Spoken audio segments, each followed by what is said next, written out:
Welcome to Revenge and Justice, where betrayal finally meets its reckoning. We share powerful first-person stories of men who were underestimated, betrayed, and pushed too far by family business partners and the people they trusted most. If you believe respect must be earned and betrayal always has a price, you've found your home. And now, today's story. When my son married her, I told no one about the $80 million my late wife left me. It was the wisest silence I ever kept in all my 71 years. 6 days after the wedding, his new wife stood at my lighthouse door with a lawyer at her side and a folded envelope in her hand. What she demanded, and what I later uncovered, nearly cost me my life. But they made one fatal mistake. They looked at my gray hair and my weathered hands and decided I was harmless. They never once considered the storms I had already survived. My name is Thomas Callahan. For the better part of my life, I was a ship's captain and a marine engineer. And for the last 9 years, I have lived quietly in the old keeper's house beside the Rockland Lighthouse on a stony point where the coast of Maine gives way to the cold, gray Atlantic. It is a humble place.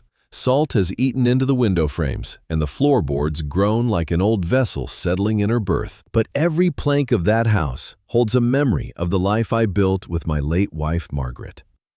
There is not a door frame in it that my hands have not touched, not a window that has not framed the sea for me on 1,000 quiet mornings. When Margaret passed, she left behind more than her wedding ring and her worn leather Bible. Her family's shipbuilding company had been sold years before for a fortune. And that fortune came to me. $80 million held in a private trust that I alone controlled. I never touched a cent of it. I kept living on my pension, driving my rusted pickup, mending nets I no longer needed. I wanted my son Daniel to earn his own way, the way I had earned mine. Plank by plank, storm by storm. A man does not learn the value of anything that is simply handed to him. I believed that then. I believe it still, though it cost me more than I ever imagined. That October afternoon, the fog had rolled in thick off the water, and the horn out on the point moaned its low, steady warning every 30 seconds. I was in the front room, a cup of black coffee cooling at my elbow, splicing a length of rope out of pure habit. My reading glasses had slid to the end of my nose. The only sounds were the horn, the fire settling in the wood stove, and the slow tick of the brass ship's clock on the mantel. It was, I remember thinking, a good and peaceful thing to be old and left alone with the sea and my memories of her.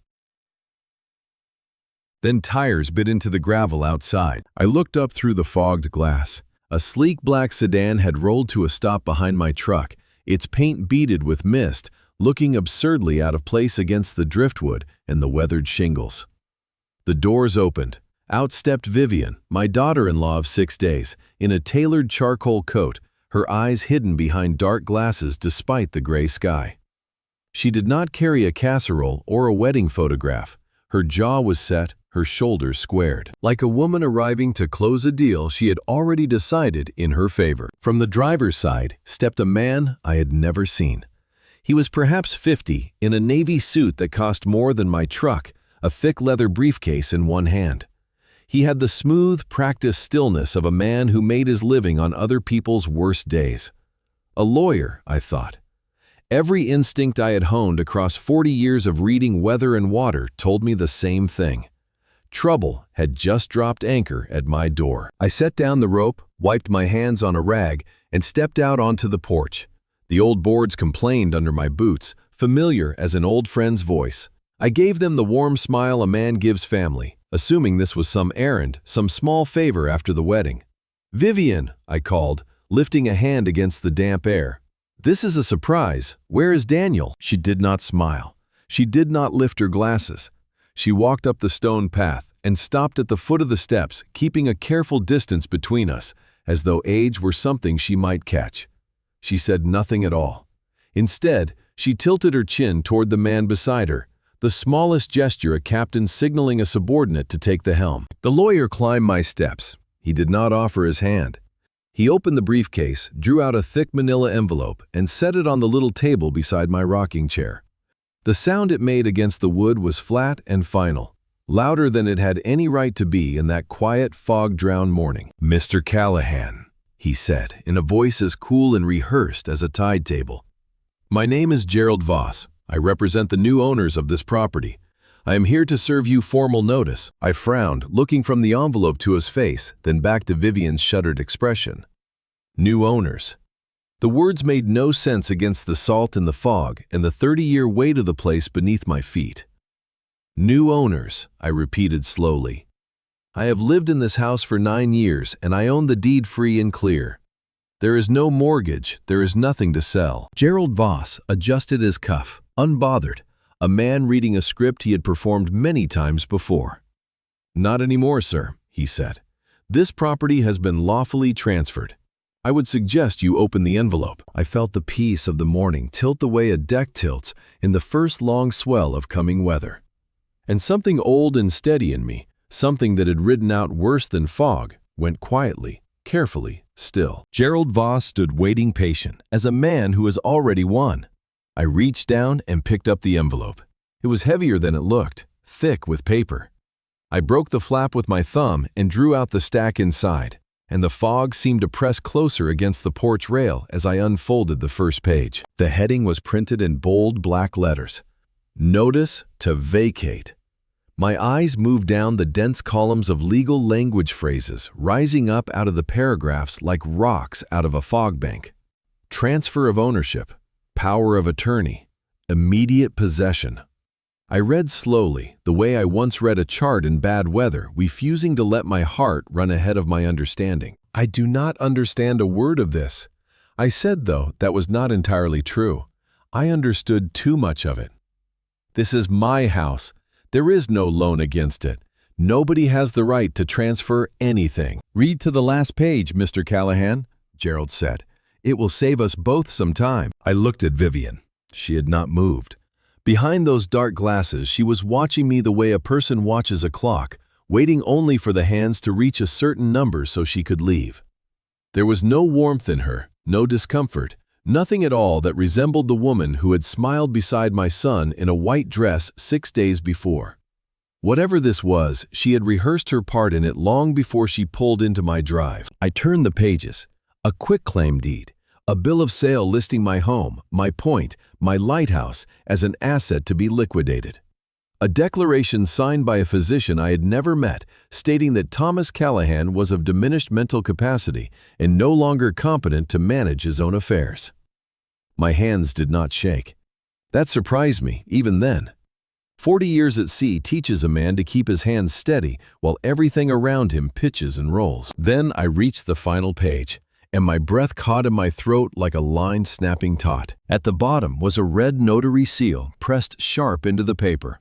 Beside it, a power of attorney granting full authority to sell every asset in my name. And above the printed line in ink, gone slightly gray with the office copier, was my signature. Thomas Callahan. It was perfect. The long upward stroke of the T, the way the two L's leaned into each other at the end, the small tail I always let trail off the final letter, a habit 40 years old. It was exactly how I signed my checks, my logbooks, the birthday cards I once wrote to a boy who used to wait at the end of this very drive for me to come home from sea. Any bank teller in the state would have looked at it and never blinked, except for one thing. One cold, undeniable thing. I had never signed that page. I had never sat in any office beside any notary. I had never laid eyes on this document in my life. I stood very still, holding the paper up in the gray light, and let the truth settle into me the way cold water settles into a hole breach, slow and total. This was not a misunderstanding. This was not some clerical error at a bank. Someone had studied my hand with terrible devotion, had traced it, drawn it, practiced it until it was flawless. And only one person alive had a key to this house. Only one person knew where I kept my old logbooks, my tax returns, the folder of documents in the bottom drawer of my desk. Only one person had spent his childhood watching me sign my name at this very kitchen table. My son, Daniel. The horn moaned out on the point. The fire ticked behind me. I lowered the page and looked at the two of them standing on my path, and I understood that I was not looking at a mistake. I was looking at a crime planned in the dark, brought to my door in daylight, and handed to me with a straight face. "You have 72 hours to vacate the premises," Gerald said, tapping his watch as though I were a slow tide he needed to hurry along. "If you remain past 8 o'clock Monday morning, the county sheriff will be called to remove you for trespassing. I would advise you to begin arranging your belongings now. Any further questions may be directed to my office. Do not contact my clients directly." Trespassing. In the house I had roofed with my own hands, in the room where Margaret had died holding my fingers, telling me she was not afraid, that the Lord had gone ahead to make the way. I said nothing. I have learned that silence unsettles people who expect a storm.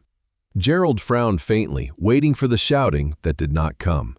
Then he snapped the briefcase shut and set a glossy white business card on the little table beside the envelope. Vivian turned on her heel without a word. Her shoes clicked sharp against the wet stone as she walked back to the car, never once looking behind her. Gerald followed, sliding into the driver's seat. The engine woke with a low, expensive hum, and the black sedan reversed down my drive, tires hissing on the gravel, and vanished into the fog like something that had never been there at all. I stood alone on the porch. The mist beaded cold on my face. In my hands I held the deed to my life, forged by the boy I had taught to tie his first knot, and I felt the whole gray weight of it press down on my chest. Then something else stirred beneath the shock.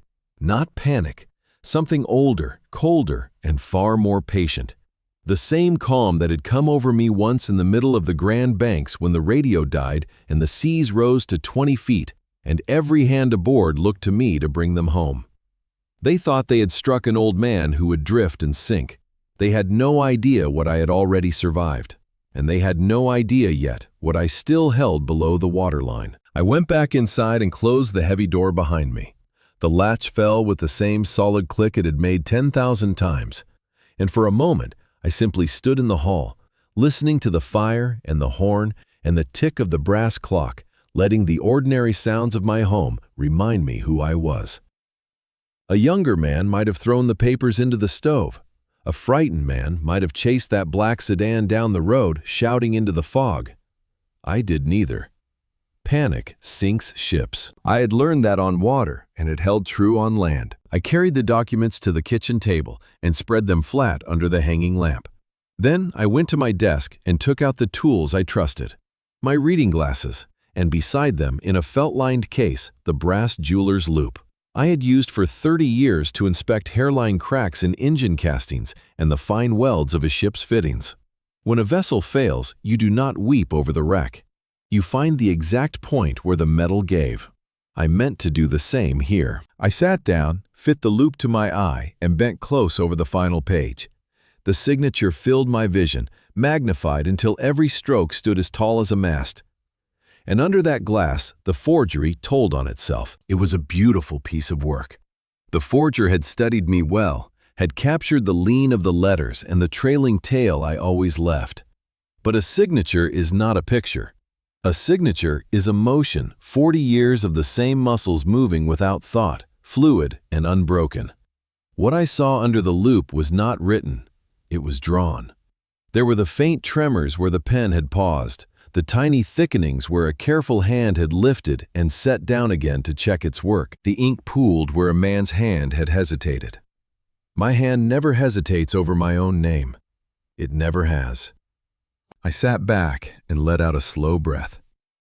So, it was certain now, past all doubt. This was not error or confusion or the failing memory they wished to hang around my neck.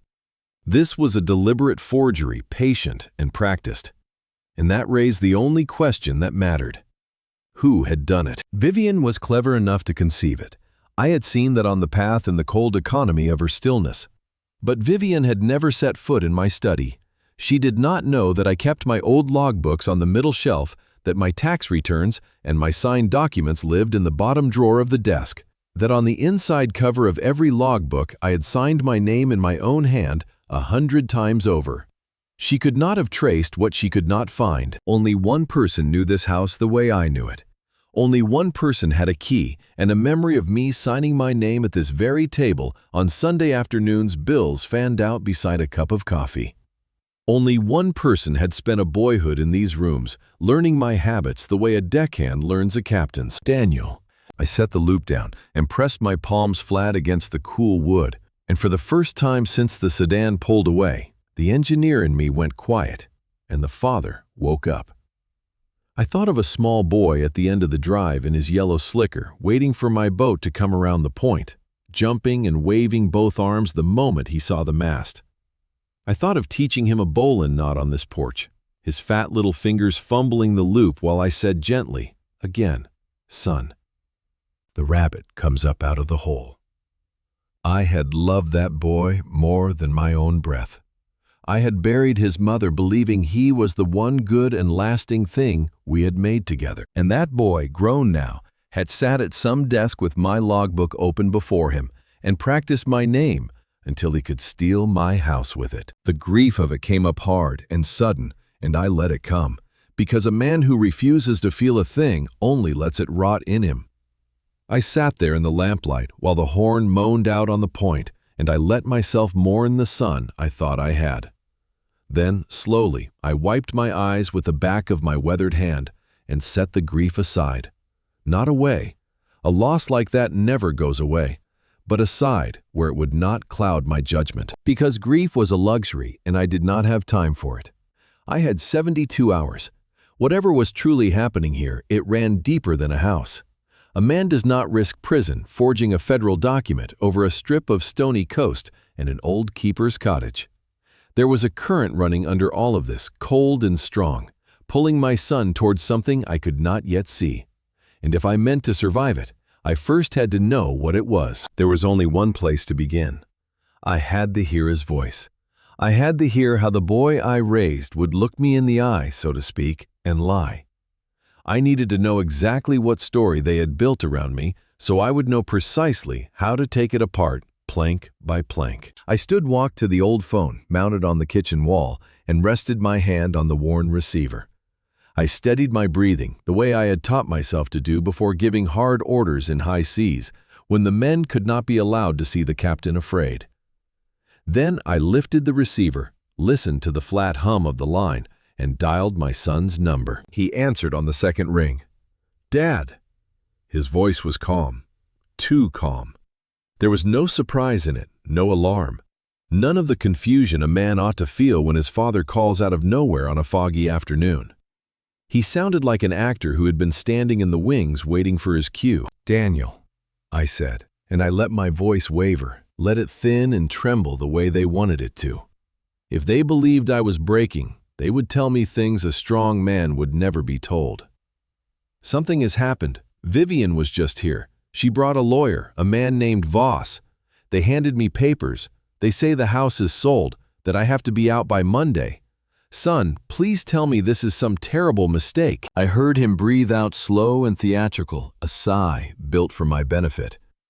"Dad, I need you to stay calm." "Calm? They say I signed the house away. Daniel, I never signed anything. Someone forged my name." "Nobody forged anything." His voice was soft, patient, unbearably gentle, the voice a man uses on a frightened animal. "You did sign those papers, Dad, last month in the lawyer's office. You just don't remember doing it." I closed my eyes and gripped the edge of the counter. There it was, the whole shape of it laid out in a single sentence. They were not merely stealing my home.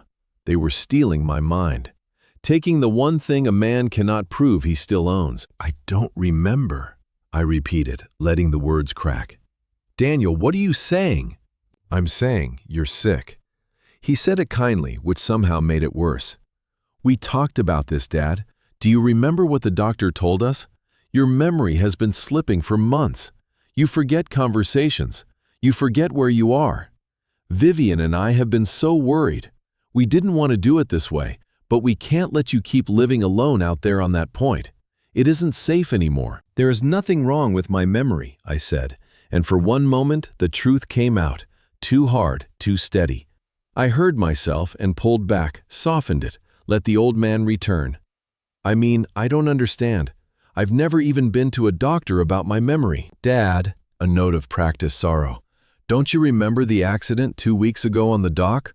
You slipped straight into the water. If I hadn't been there, you would have drowned. You went right under, Dad. You couldn't find your footing. I pulled you out myself." You don't remember that either, do you? The dock. The cold water closing over my head. My son's hands hauling me up onto the planks while he shouted my name. I remembered every second of it. I had turned it over 100 times in the days since, wondering how a man who had spent his life on wet decks could lose his feet on a still morning in calm weather. I had blamed my age. I had been ashamed. Now, standing in my kitchen with the forged deed on the table behind me, I understood. That had been no accident. That had been the first plank they laid in this floor they meant to drop me through. I remember being wet, I said carefully. I remember you were there. I'm always going to be there for you, Dad. That's why we did this. We sold the house so we could get you into a good place, a premier assisted living facility, the best there is, with round-the-clock care and doctors and warm meals. We used the money to secure your spot. This is us taking care of you. A premier facility. The words were smooth as varnish and just as thin. I knew what my house was worth. I knew what such places cost. The arithmetic did not float. If they truly meant to care for me, they would have brought me into it, sat with me, walked me through it. They would not have sent a stranger with a briefcase and a 72-hour clock and a threat about the sheriff. Daniel, I said, and now I let real grief into my voice, because it did not have to be manufactured. You cannot pack me off like a piece of old furniture. I built this house with your mother. She died in the front room. Her Bible is still on the shelf. Please, not this. The line went quiet. For one foolish, hopeful heartbeat, I thought the mention of Margaret might reach the boy who once waited at the end of the drive. Dad, Mom is gone, he said at last. The gentleness was gone from his voice, now scraped away, leaving something flat and cold beneath it. And if she were here, she would agree with me. She would want you safe. You're not able to make these decisions anymore. You have to accept that. To use his mother Margaret, who had prayed over him every night of his childhood, who had believed with her whole heart that she was raising a good man, to use her as a lever to pry me out of my own life. That was the moment I stopped hoping. The son I had raised was not on the other end of that line. Something else was wearing his voice. The movers come Monday at 8. He went on, all business now. Have your clothes packed. Leave the furniture. It went with the sale. Vivian will drive you to the facility. Don't make this harder than it has to be, Dad. We're doing this out of love. Out of love. God forgive him, he almost sounded as if he believed it. I swallowed every word I wanted to say. I did not tell him I knew about the forgery. I did not tell him I remembered the dock, the pause before I fell, the way he had been standing so close behind me. I needed time, and time comes only to the man who keeps his cards below the waterline. All right, I whispered, letting my voice fold. All right, Daniel. I'm just so tired, so confused. Get some rest, Dad. We'll take care of everything. The line went dead. I set the receiver back on its hook, and it clicked into place with a small, final sound that seemed to echo through the whole empty house. My son had just tried to convince me I was losing my mind so that I would drown quietly without a fight. He had no idea he had just told me exactly where the storm was coming from, and I had all weekend to be ready when it broke. I did not move from the kitchen for a long while. I stood with one hand still resting on the phone, and I let the memory come back, not in the shamed, blurred way I had carried it these past 2 weeks, but clear, deliberate, examined. A man does not solve a wreck by refusing to look at it. He walks the deck. He measures the break. He finds where the hull first gave. So I walked that morning back, plank by plank. It had been a Thursday, 2 weeks past. Calm and bright, the kind of clear, cold day that comes rarely to this coast in October. Daniel had driven up alone, unannounced, which should have been the first strange thing. He almost never came alone anymore, and he never came without warning. But he had arrived with a bag of good coffee and the easy smile, saying he wanted to spend the morning with his old man. Help me tie down the skiff before the season turned. I had been so glad to see him that I noticed nothing at all. We went down to the dock together. The tide was high, the water black and still against the pilings, colder than it looked, the way it always is here, past the equinox. I remember Daniel talking the whole way down, cheerful, his hand light on my shoulder. I remember thinking how good it was to have him close, how much he looked like his mother when he laughed. At the end of the dock, he stopped and looked out at the water and said, "Dad, there's a line tangled off the far cleat, down by the edge. Can you reach it?" And I, who have walked 10,000 wet decks in weather that would frighten most men off the water for life, went to the very lip of the dock and bent down to look. And that was when it happened. A hand at my back. I had told myself for 2 weeks that it was a hand reaching to steady me that Daniel had grabbed for me as I lost my balance. But memory, once you make yourself look at it squarely, does not lie the way we wish it would. The hand did not pull me back. It did not clutch or catch. It was flat and firm between my shoulder blades, and it came before I slipped, not after. It was a push. The cold took my breath the instant the water closed over me. That black October sea drove the air out of my lungs and the strength out of my arms all at once. I clawed for the piling, and my fingers found only slick weed. My boots filled and dragged at me. For a few endless seconds, I truly believed I was going to die there, in sight of my own house, in water I had known my whole life, and the last thing I would hear would be my son's voice calling my name. He did pull me out, I will grant him that, and I have turned it over and over trying to understand it. He waited until I had gone under, until the fear was real, and the water was in my mouth, and then he hauled me up onto the planks, shouting, "Dad, Dad, what happened? You just went right in." His face had been white, his hands had shaken, and I, coughing seawater onto the boards, freezing and ashamed, had believed every second of it. I had apologized to him. I had said, "I don't know, son. My feet just went out from under me. I don't know what's wrong with me." And he had held me and said gently, "It's all right, Dad. We'll get you looked at.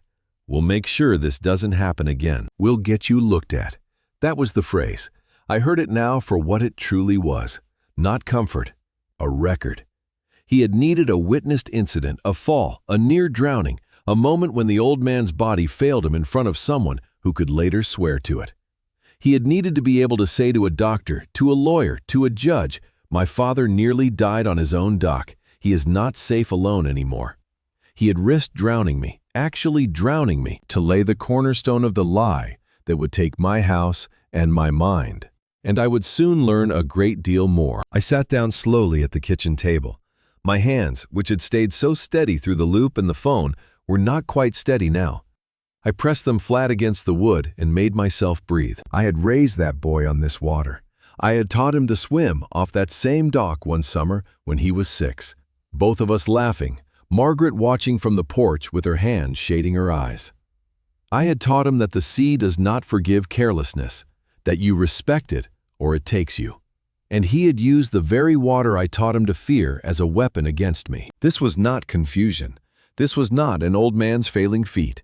This was a crime scene staged and dressed and performed with me cast as the man who could no longer be trusted to keep himself alive.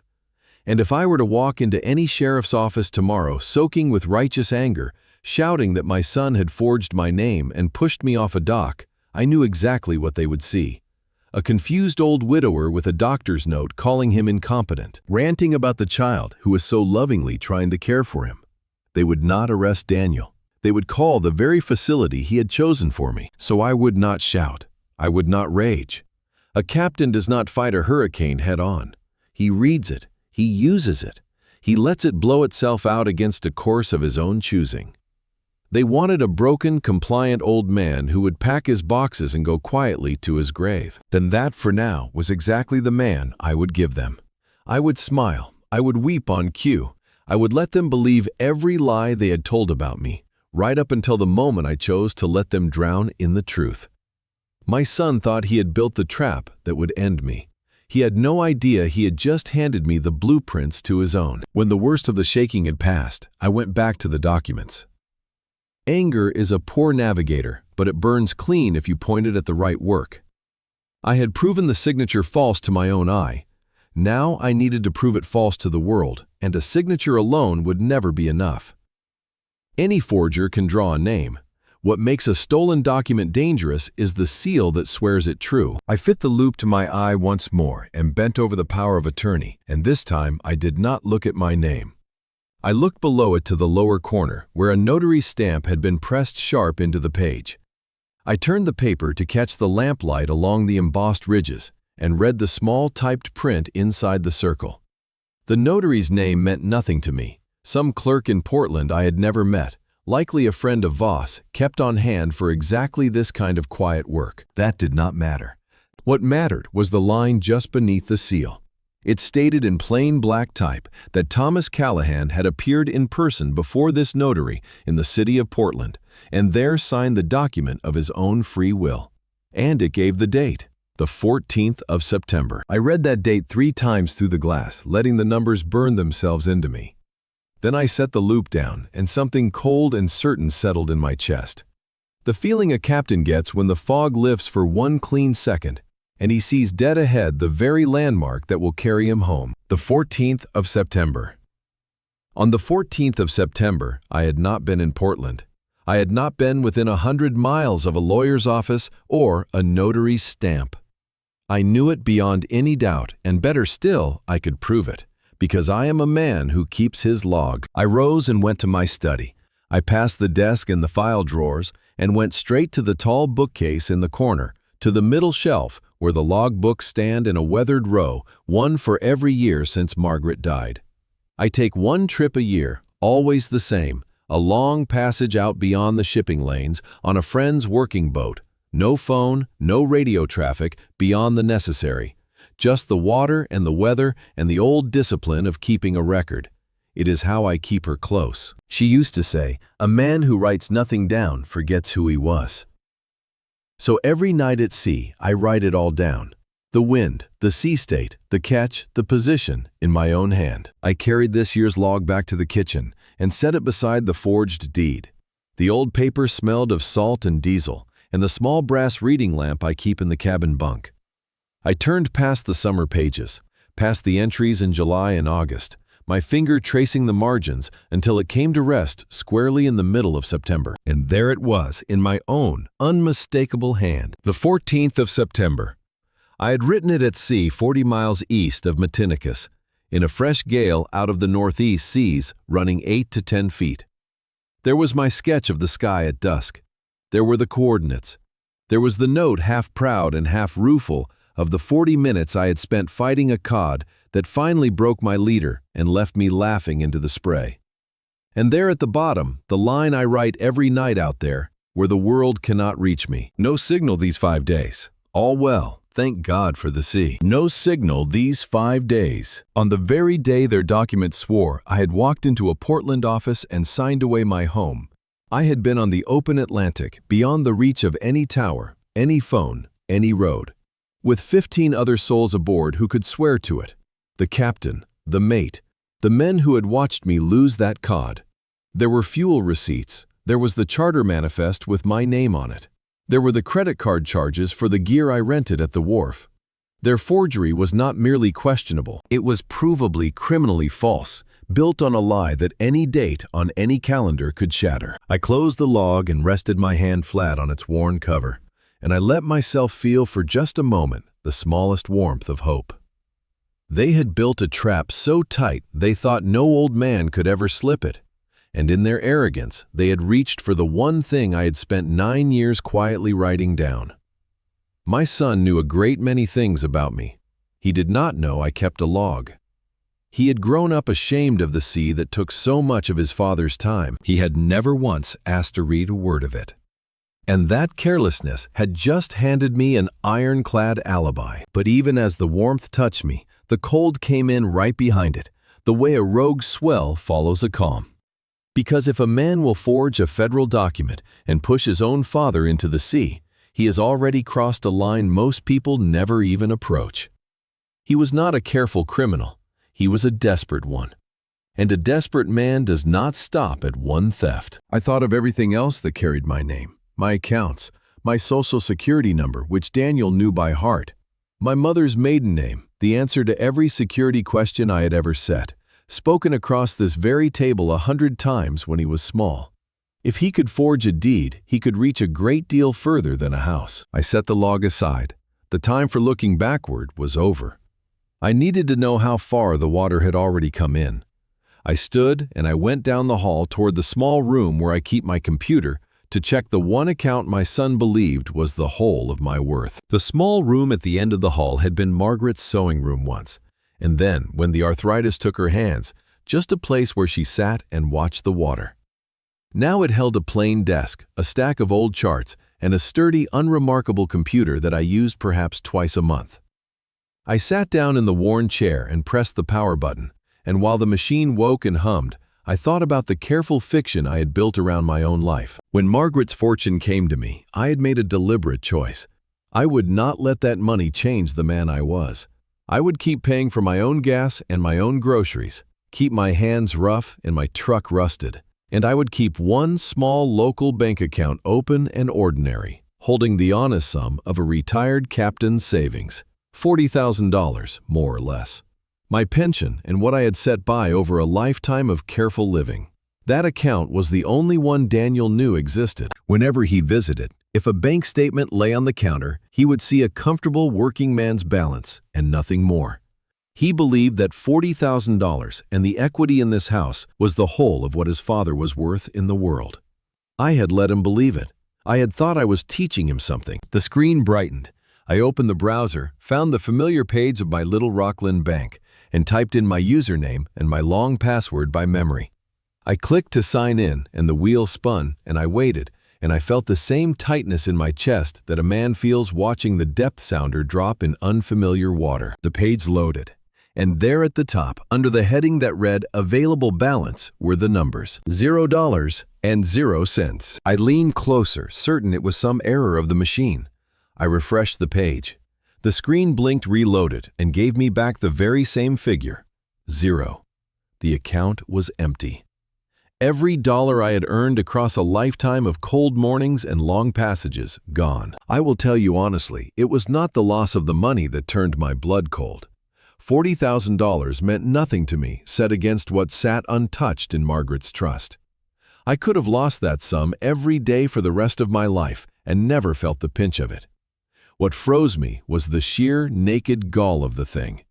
They had not merely forged a paper to take the roof from over my head. They had reached into my pocket and lifted the last honest dollar to my name, the small pile of a working man's savings, and they had taken even that. I moved the mouse and clicked to the transaction history. I needed to see the shape of the theft, the mechanism of it, the way I would trace a leak back to the seam that opened it. The ledger filled the screen. Months of small and ordinary life, the grocery store, the oil company, a donation to the church, and then at the very top, one great ugly line that did not belong. An outgoing wire transfer processed the previous afternoon. The amount was $39,985. Nearly every cent stripped out clean, with only the wire fee left behind to hollow the account to 0. I clicked to open the details. The money had been wired to a commercial holding account in Boston, and in the small line where a sender may leave a note, someone had typed 3 words, cold and deliberate. Medical facility deposit. I sat back in the chair and let out a slow breath through my teeth. So that was the story they were building even in the ledger itself. If any suspicious banker, any curious investigator ever pulled this record, they would see a devoted son moving his failing father's savings to pay for the good care the old man could no longer arrange for himself. They had robbed me and dressed the robbery in the clothes of a loving duty. It was a clever, cold-blooded piece of bookkeeping, and it told me more about Vivian than any wedding toast ever had. But then the engineer in me, the part that has spent a lifetime asking not what broke but why, began to turn the numbers over, and something in them did not float. I thought about my son. Daniel was a partner in a luxury yacht brokerage in Portland. He wore good suits and drove an imported car. Vivian carried handbags that cost more than my truck and spoke of her family's money in Boston as though it were a bottomless well. They lived by every appearance like people who had never once lain awake over a bill. So why, I asked the empty room, would 2 such people risk years in a federal prison to steal $40,000 from an old man? $40,000 is nothing to people like that. If they were simply greedy, they would have taken the house and left the account alone. The house was worth 10 times as much and carried a fraction of the risk. No, men who have money do not commit sloppy, traceable felony wire fraud to scrape up $40,000. They only do that when the water is already over the deck and rising. They only reach that far and that low when they are desperate for cash. Immediate cash, this week cash. The kind of money a man needs when something worse than the law is coming for him. The realization settled over me with a strange and terrible clarity. The same clarity that comes in a real storm when fear finally gives way to work. Daniel and Vivian were not rich. The suits and the car and the Boston money were a painted set a hole rotted through behind fresh varnish. They were drowning in something, some debt, some obligation, and it had grown teeth. The forged deed, the stolen savings, the 72-hour clock, none of it was greed. It was panic. It was two people bailing frantically against a sea that was already winning. And that meant they were afraid of someone. Someone in Boston at the far end of that wire. I needed to know who. Because whatever monster was already circling my son in the dark water, that was the very thing I intended to use to pull him under. By 2 in the morning, the fog had thinned to a low silver haze, and the house had gone utterly still. The fire banked to coals, the horn out on the point calling into the dark every 30 seconds, like a patient heartbeat. It was the right hour for the work I had to do. Grief keeps daylight hours. Strategy prefers the dark. I went into the bedroom Margaret and I had shared and crossed to the heavy oak wardrobe that had belonged to her grandfather, a shipwright out of Bath 100 years gone. I set my shoulder to its edge and pushed, and it slid smoothly aside on the hidden casters I had fitted years ago, revealing a plain square of floorboards no different from any other. I knelt, pressed my thumb to a knot in the wood that was not truly a knot, and a small panel sprang open beneath my hand, showing the pale glow of a biometric reader set into a floor safe. I laid my finger against the glass. The lock disengaged with a deep, satisfying thud, the sound of good steel doing its work. Inside lay a few banded stacks of cash, Margaret's mother's pearls in their velvet box, and a small hard case of black polymer. I lifted the case out, unsnapped the latches, and took from it a satellite phone encrypted end to end. I had bought it for exactly one purpose: to manage the Callahan Trust without ever letting a single transaction touch the ordinary networks of my small and public life. In 9 years, I had used it perhaps a dozen times. Tonight would be the 13th. I carried it out to the front room and sat in my chair by the dead fire. I powered the device on, watched its cold light fill the dark, and dialed a number I knew by heart. It rang twice. "Mr. Callahan." The voice was crisp, awake, entirely unsurprised, though it was the dead middle of the night.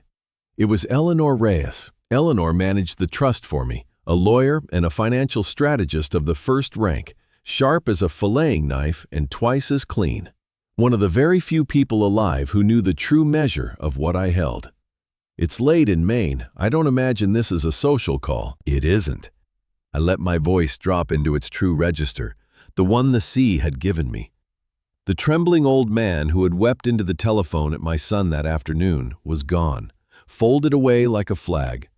"Eleanor, I need a full financial audit, quiet and complete, and I need it begun tonight." I heard the small shift in her breathing, the sound of a professional coming to the helm.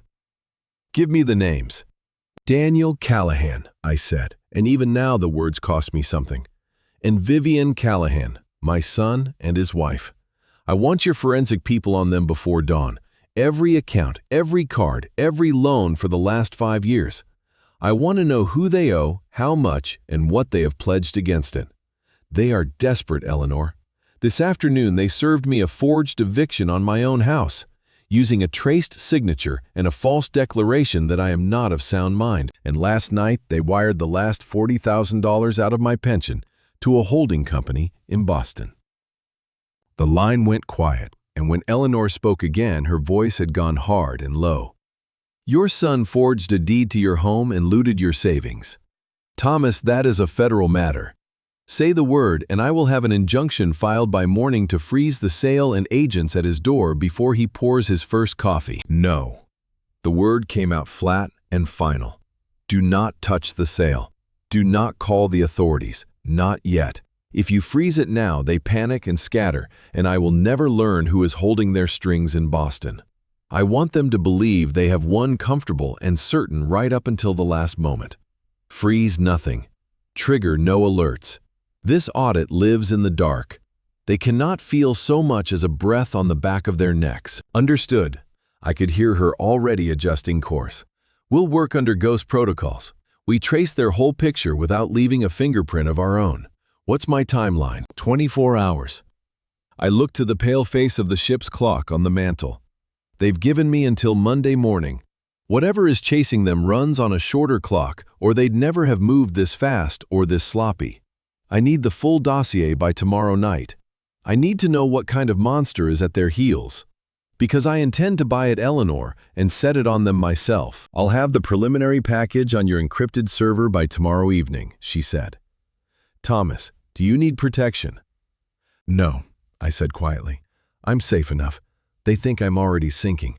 Just get me the data. I ended the call and set the phone on the arm of the chair. For a long moment, I sat in the dark and let the weight of what I had set in motion settle over me. It felt, God help me, like the first clean turn of a wheel that had been fighting my hands all day. But an audit is an invisible thing, waged in servers and shadow, and I still had a part to play out here in the daylight world. This is a small point on a quiet coast, and people watch.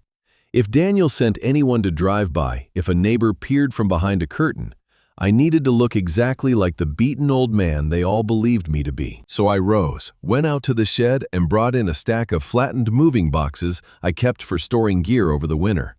I carried them into the front room, and in the coal's faint light, I tore the tape loud across the quiet, folded the first box into shape, and set it squarely in the front window where any passing eye would see it. A packed box, a surrendered man. Then I built another and another, staging the scene of my own defeat with the care I had once given to lashing cargo before a gale. Let them see an old sailor going quietly under. The tide had turned, though not one of them yet knew it, and I meant to ride it all the way in. Morning came pale and cold. The fog burned back to a thin gauze over the water. I taped the last box shut and pushed it against the wall, completing the picture of a beaten man for anyone who might glance through my window.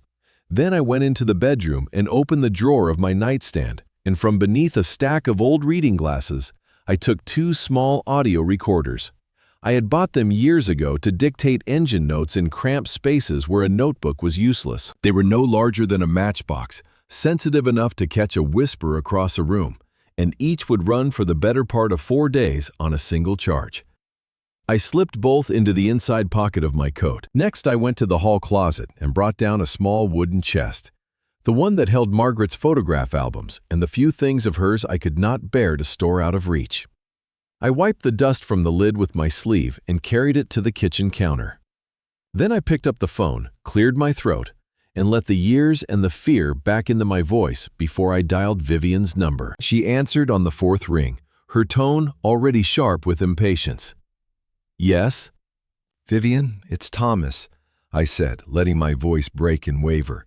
I'm sorry to trouble you. I've been packing like Daniel asked, doing my best. I paused as if gathering myself. But I found Margaret's albums, her photographs.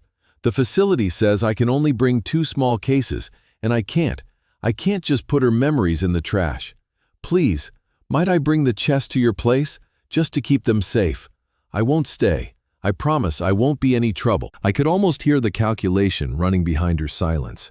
She wanted me gone, wanted the whole ugly business finished, but refusing a weeping old man his dead wife's photographs was an ugly look, even for her.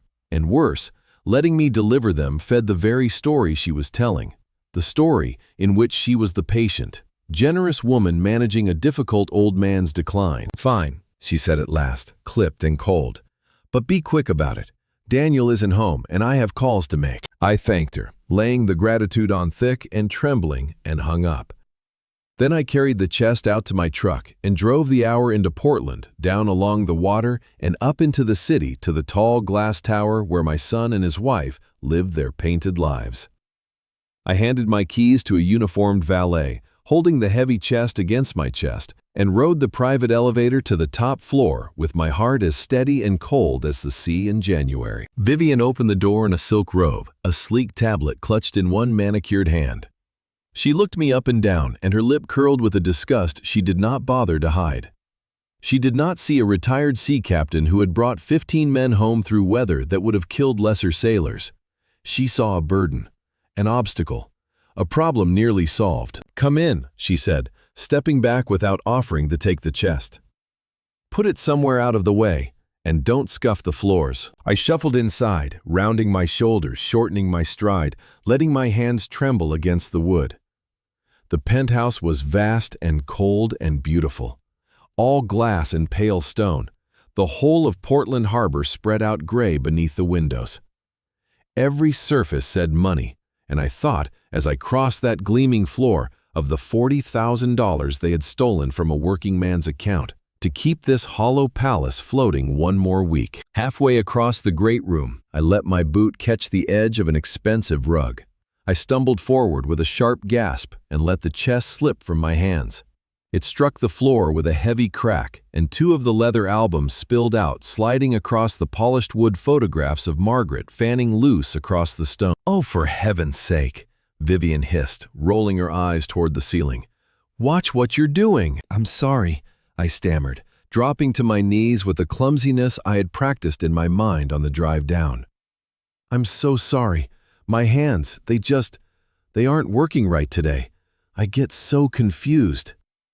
I began to gather the loose photographs with slow, shaking fingers, and I let her stand over me and watch, making no move to help.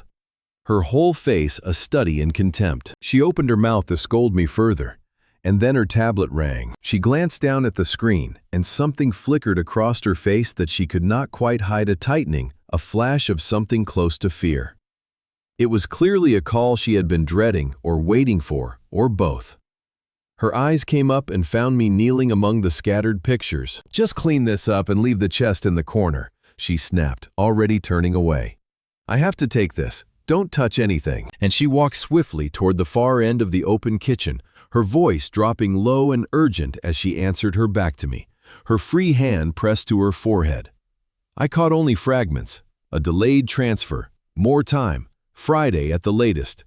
The words tumbling out fast and frightened, but it was enough. Whoever was on that line frightened Vivian Callahan, and I had never once seen anything frighten her. Still on my knees among my dead wife's photographs, I watched her turn her back on me completely. And in that moment, the trembling old man knelt down, and something else entirely rose up in his place. The moment her back was fully turned, the frail old man dissolved. I did not scramble or lunge. Panic makes noise, and noise is what gets a man caught. I moved instead the way I had learned to move on a pitching deck in the dark, low and sure. Every motion economical, every foot placed before it bore weight. I gathered the last of the loose photographs and slid them back into the chest, keeping my body between my hands and the kitchen where Vivian paced with the tablet pressed to her ear. Her voice stayed low and urgent, arguing about the transfer, the timing, the men who were waiting. She was wholly inside her own crisis. She had forgotten I existed. Their sofa was a great pale sectional, the kind that cost more than a fishing boat, set squarely in the center of the room, where every conversation in that penthouse would naturally settle. I knelt beside it, as though steadying myself to rise, reached beneath the heavy skirt of the fabric and found a solid wooden cross brace deep in the frame. I peeled the backing from the first recorder and pressed the adhesive firm against the hidden wood, holding it 3 long seconds until I felt it take. When I drew my hand back, there was nothing to see, nothing to find. It would catch every word spoken in that room. I rose slowly, one hand on the arm of the sofa, playing the stiff old man for the empty air, and glanced toward the kitchen. Vivian still had her back to me, one hand now pressed flat against the stone counter, as if to hold herself upright. Whoever was on that line had her pinned. 1 recorder was good. 2 was seamanship. You never trust a single line to hold in weather. I knew this penthouse. I had been here twice before in the days when Daniel still pretended, and I remembered the layout the way I remember every harbor I have ever entered. Off the master bedroom, my son kept a private office, and if there was a room where they would speak their darkest business behind a closed door, it would be there. I moved down the wide hallway, my heart steady, my ears open, and slipped inside. The office was cold and immaculate, dominated by a slab of glass for a desk and 3 dark monitors. I did not touch the drawers. I was not there to read papers. Papers can be moved, shredded, denied. I needed a listening post no one would ever think to look for. I stepped into the small private bathroom off the office, reached behind the porcelain tank of the toilet where the cold ceramic met the wall, and pressed the second recorder into place. Out of every line of sight a man would ever have reason to check. Then I stood a moment in that silent, gleaming room, and I let myself feel the full strangeness of it. Here I was 71 years old, a man who had spent his life keeping faith and keeping records, planting hidden microphones in his own son's home. I did not enjoy it. I want that understood. There was no thrill in it for me, no pleasure. There was only the grim, sorrowful work of a man learning the true shape of the people he had loved. Lord, I thought, not quite a prayer, forgive me for what I am becoming, and forgive them for what has made it necessary. I heard faintly the beep of a call ending. I moved. I came back down the hallway without haste, letting my shoulders round and my steps shorten with each pace, so that by the time I reached the great room, I was once more the stooped and shaking old man Vivienne expected to see. She was setting the tablet down on the counter, her face pale beneath its careful makeup, her jaw tight. She had aged 5 years in the space of that phone call. "Are you still here?" she said, turning her voice flat with contempt, sharpened now by fear. "I told you to leave the chest and go." I'm going," I said, patting the lid of Margaret's chest where it sat against the wall. "Thank you, truly. It means more than you know keeping her safe." I let my eyes go wet, and it did not take much acting because the sight of my wife's photographs in that cold and hollow place was a grief all its own. "You've a kind heart, Vivian. Whatever Daniel says, I always thought so." Something crossed her face then, quick and unreadable. Not shame. Vivian was past shame. Perhaps only the faint discomfort of a predator whose prey has said something unexpected. Then it was gone, and she gestured toward the door. "Goodbye, Thomas," she said. "The car will come for you Monday." I shuffled to the elevator and rode down alone. And I did not straighten my back until the doors had sealed and I was certain no camera in that gleaming box could sell me out. Then I lifted my head, squared my shoulders, and let out a slow breath. When I stepped out into the gray Portland morning and handed the valet my ticket, I was again a bent old man, careful and slow, right up until the heavy door of my truck shut behind me and closed out the world. I sat there a moment in the quiet, both hands resting on the wheel, and I looked up at the tall glass tower where 2 recorders now waited in the dark, patient as I had learned to be. They had let the enemy inside their walls without ever once seeing his face.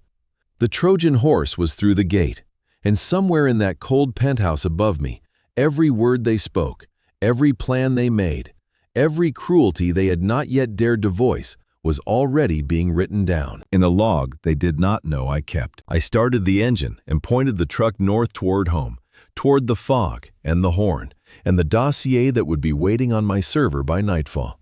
The hunt had begun in earnest now.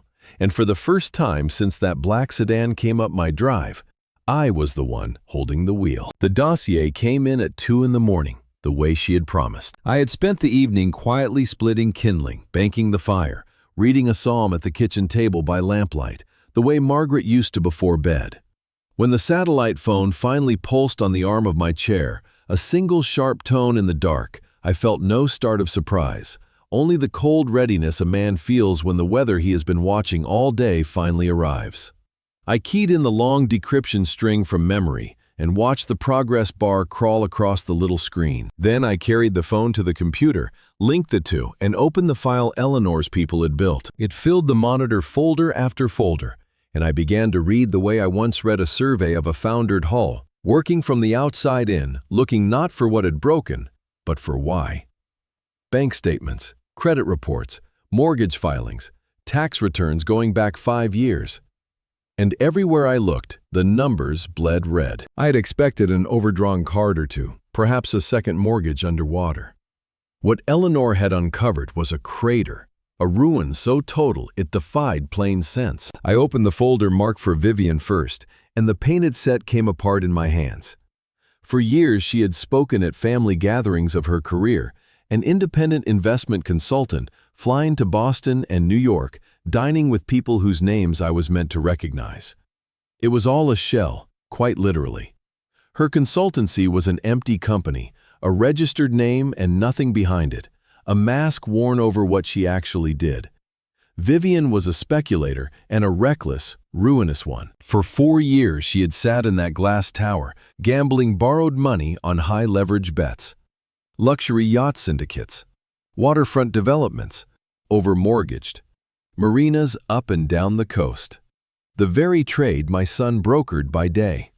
She had started small, covering early losses with his bonuses. Then the losses had grown teeth, and she had fed them everything. The joint savings, the retirement accounts, loans against the imported cars, and still the hole widened. At the bottom of her folder, Eleanor had built a single consolidated balance sheet, and I sat looking at the figure at the foot of it for a long while. $2.5 million in the red. That was the true measure of the empire behind the silk robe and the harbor view. The $40,000 they had stolen from me was not greed. It was a bucket bailed against a sea that was already over the gunnels. It was just enough ready cash to pay a crooked lawyer and quiet one creditor for 1 more week. But the debt itself was not the thing that turned my blood to ice water. It was the name of the man they owed it to. I opened the file Eleanor had marked priority. Her people had traced the origin of the loans Vivian had taken to cover her margin calls when the legitimate banks finally shut their doors to her. And she had not gone to any bank. Banks have limits and rules, and they ask for collateral a bankrupt woman could not provide. Vivian had gone around the whole lawful world of money and borrowed at last from a private lending operation out of Boston. Not a firm, not anything with a shingle on a door. A quiet, unregulated syndicate that lent large sums at savage interest to desperate people, and that did not send letters when the payments stopped. Eleanor's team had pulled fragments of their communications from a private server, and I read them in the cold glow of the monitor with the horn calling steady out on the point. The messages were short-stripped of every courtesy, and the last of them sent only 4 days ago was an ultimatum with no negotiation left in it. 10 days to produce $1 million as a first payment. If they failed, the message promised in language that did not need to spell itself out, that Daniel and Vivian would suffer consequences no bank ever imposed. That my son would lose a great deal more than his brokerage or his penthouse. I leaned back in the chair and let the whole terrible shape of it come clear at last. The forged deed, the staged fall on the dock, the stolen pension, the savage 72-hour clock. None of it was simple greed. And none of it, God help me, made it any easier to bear. It was survival. My son had woken one morning, 10 days from having his bones broken by men out of Boston, and his answer, his instinct, had been to feed his own father to the wolves in his place. He meant to sell my house, take the equity, empty my accounts, and buy his own life back with mine. I have felt many hard things in my 71 years. I have buried my wife. I have watched good men go over the side in weather no one could have beaten. But I am not certain I had ever until that moment felt the particular cold of knowing that the child you raised has weighed your life on a scale and found it worth less than his own comfort. And yet beneath the grief, the old engineer stirred, and he was almost calm, because a monster was already circling my son in the dark. A monster with teeth and a deadline one Daniel could neither pay nor outrun. And I, whom they had all dismissed as a poor and failing old man, held in a trust they knew nothing of the means to buy that monster outright, to take its debt and its teeth and its deadline into my own hands. I did not yet know how far they meant to go. I did not yet know what the recorders had heard in that cold penthouse while I drove home. But I knew this. I needed to understand exactly what kind of creature was chasing my son through the dark water. Because that creature, and not the law, was going to be the instrument of everything that came next. I closed the dossier and reached for the recorder's receiver. It was time to listen. I fitted the noise-canceling headphones over my ears and turned the receiver's dial to the channel of the recorder hidden behind the toilet tank in my son's office. For a moment there was only the soft hiss of static, a hollow white noise like surf heard from a great distance. I closed my eyes and waited with the patience the sea teaches a man. The patience of standing a night watch when nothing moves but the stars. Then, sharp and sudden, a door slammed, and the static broke into sound. The recording had caught the small hours of that same morning. I heard heavy footsteps crossing hardwood fast and uneven, a man pacing the length of a room and back. I could picture Daniel in that cold glass office, walking a rut into his own floor.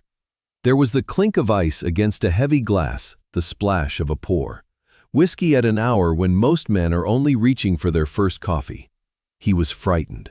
Even through a hidden microphone and a night's delay, I could hear my son coming apart. "Have you lost your mind?" Vivian's voice, stripped now of every sweetness she had shown the world. It was flat and venomous. "It's barely dawn and you're pacing and drinking. Pull yourself together before you ruin all of it." Ruin it. Daniel's voice cracked high a pitch I had not heard from him since he was a boy. "Do you hear yourself, Vivienne? I forged my own father's signature on a federal document. I sold his house out from under him. Do you understand what we've actually done? This isn't a bad quarter. This is fraud. Real fraud. The kind people go to prison for." I sat very still in the dark and let his confession wash over me. There it was, in his own voice, uncoerced, complete. Whatever a court might one day need, I had it now. And yet the thing that struck me hardest was not the admission, it was the fear beneath it. My son was not sorry, he was afraid. "Keep your voice down," Vivian hissed. "The deed is done. The papers were accepted. The old man believed every word. He's up there right now, packing boxes, certain his mind is going. We have the upper hand, Daniel. Stop behaving like a frightened child and start behaving like a man who intends to survive the week." Survive. I heard the glass shake against his teeth. I stole my father's pension, $40,000, everything he saved in 40 years of freezing his hands off on the water, and I wired it to Boston to buy us a few more days. If anyone looks at those transfers, if anyone questions that power of attorney, it's my name on all of it. Mine. I go to prison, not you. Everything has my name on it. He was right about that, and I noted it coldly the way I would note a weak plate in a hull. Everything did have his name on it. Vivian had been careful. My son was the one exposed. "You listen to me," Vivian said, and her voice dropped low and slow, the way a tide drops before a surge. "You can stand there and weep over your father's little pension all you like. You can feel guilty about a house he's too old to keep up anyway, but you are forgetting exactly who we owe." The pacing stopped. The room went utterly still. $2.5 million, she said, hammering each word flat. "And we don't owe it to a bank that will restructure over lunch. We owe it to the people in Boston. You know what they are. You know what they do. They don't care about your guilt. They don't care about your father. They gave us 10 days, Daniel. 10 days to hand them $1 million or they send men to this apartment. And they will not send letters. Do you understand me? They will not send letters." I heard my son make a small, broken sound. And I understood, listening in the dark of my own home, that they were not merely thieves quarreling over a stolen house. They were two people drowning, and the water was already at their mouths. "So we pay them the $1 million from the house sale," Vivian went on, her voice turning brisk, businesslike. "That buys us time, and your father goes where I've arranged for him to go." "The facility," Daniel said dully. "The assisted living place." There was a pause, and in that pause I felt something change in the air of the recording. Some drop in pressure a sailor learns to dread. "There is no premier facility, Daniel." Her voice was calm now, almost gentle, and that gentleness was the most frightening thing I had yet heard. "That was the story we fed your father to keep him quiet. It's the story we gave the lawyer. Do you truly think I'd waste $1 we don't have on a comfortable room for that old man?" "Then where," Daniel said slowly, "is he going?" "I found a place up north," Vivian said. "Past the county line, well past it. It isn't a registered clinic. There are no doctors on staff worth the name, no inspections, no visitor logs. It caters to families who need an elderly relative to simply, quietly stop being a problem. You send them in, they keep them still and calm and out of anyone's sight. And at his age, with his heart and the shock of all this..." She let the sentence trail off unfinished. The way the cruelest sentences always are. The horn moaned out on the point. My coffee sat cold at my elbow. And in the roaring silence of those headphones, I finally understood the true shape of what my son had agreed to. They were not sending me away to be cared for. They were sending me somewhere to disappear. Not an eviction, not even a theft. A quiet execution, dressed in the clothes of mercy, with my own son standing by to hold the door. I should have stopped the recording there. I had heard enough to damn them both. But a man who has spent his life reading weather does not turn his back on a rising sea because he is afraid of it, and so I let the tape run on into the dark. For a while, there was only Daniel's ragged breathing and the small sounds of a man who does not know what to do with his hands. Then he spoke again, and his voice had changed. The panic had gone out of it, and something worse had come in a low, pleading exhaustion. "Vivian, we don't have to go that far." I heard him set the glass down. "The house will clear enough to pay Boston their $1 million by Friday. We give them what they want, and we find my father a real place. A state home if it comes to that. Somewhere plain, somewhere cheap. But somewhere he's safe. We don't have to send him up north to a room to. We don't have to do that." For one foolish, aching moment, sitting there in my dark front room, I felt the old love lurch up in me against all reason. There he was.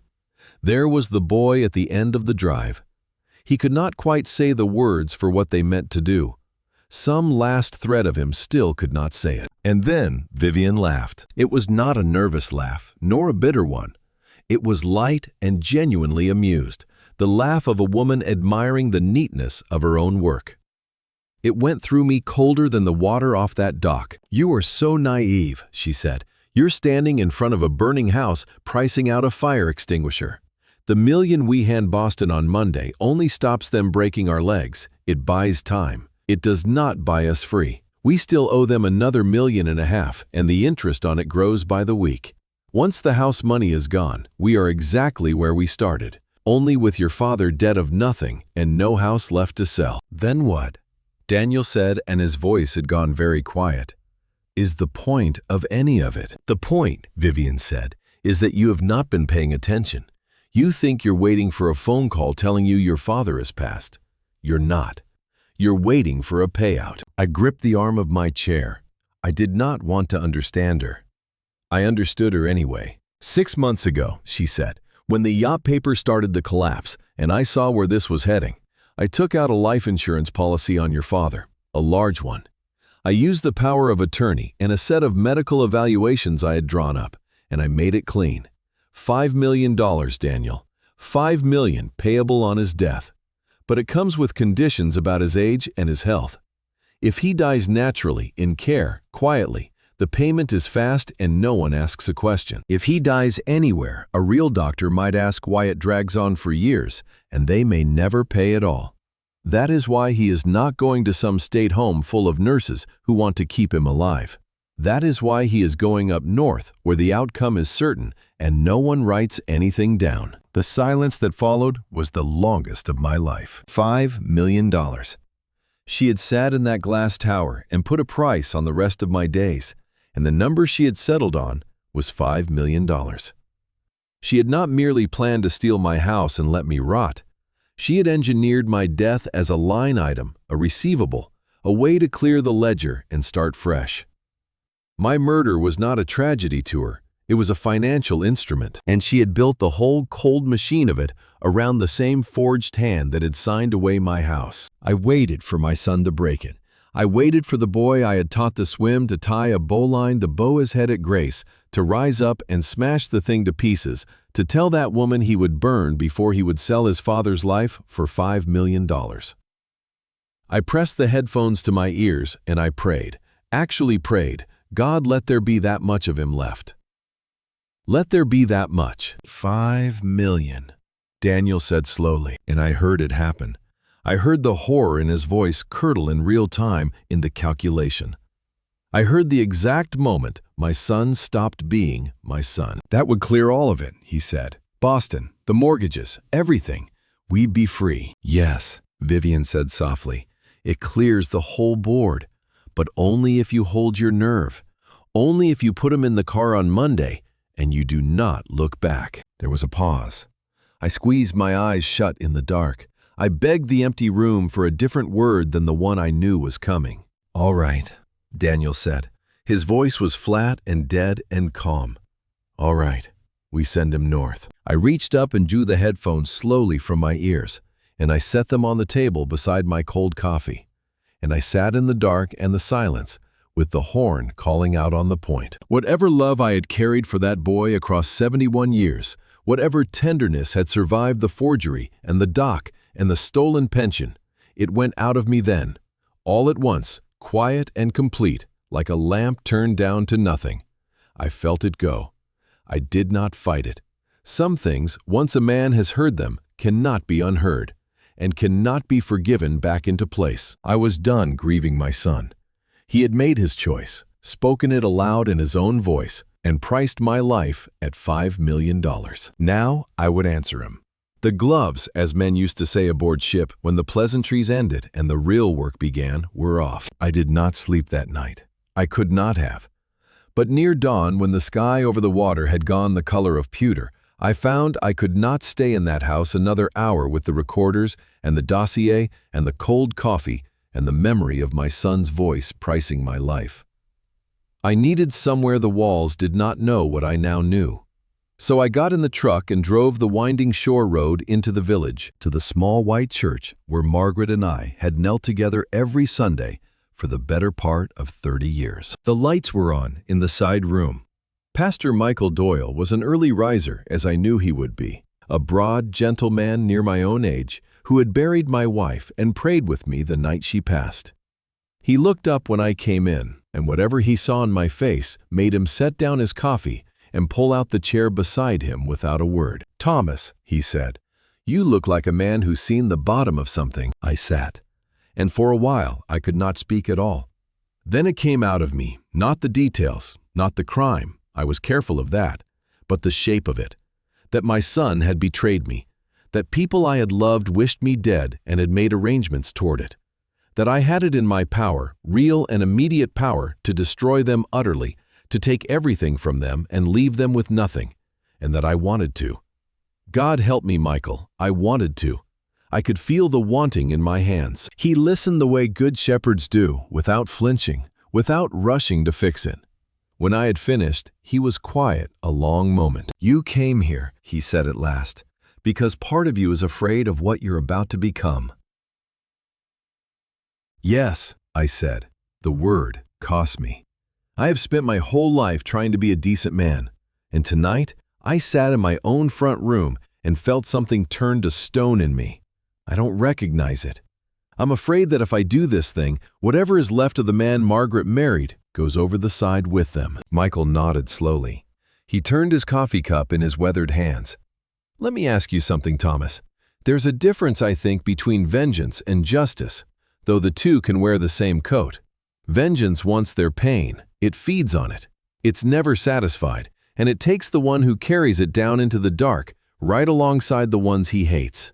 But justice," he looked up, "justice wants the harm stopped. It wants the truth known and the innocent protected and the wrongdoer held to account. Justice can be done by a man whose heart is breaking, and it does not cost him his soul." "And how," I said, "is a man to know which one is driving him? By what would satisfy him?" Michael's voice was gentle but sure. "If nothing short of their suffering will do, that's vengeance, and it will rot you.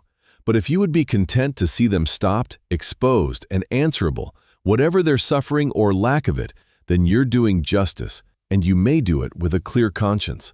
The Lord does not ask us to lie down before the wicked, Thomas. Scripture is full of men who stood against evil and were counted righteous for it. He asks only that we not become the thing we're standing against." I sat with that a long time, there in the pale light, with the smell of old hymnals and candle wax around us. And slowly, like a fog lifting off the water to show the channel markers you knew were there all along, something in me came clear. I did not want Daniel to suffer. That was the truth of it, and it surprised me to find it there. I took no joy in the thought of his ruin. What I wanted, what I needed, was for the harm to stop. I wanted them unable to touch me or anyone else.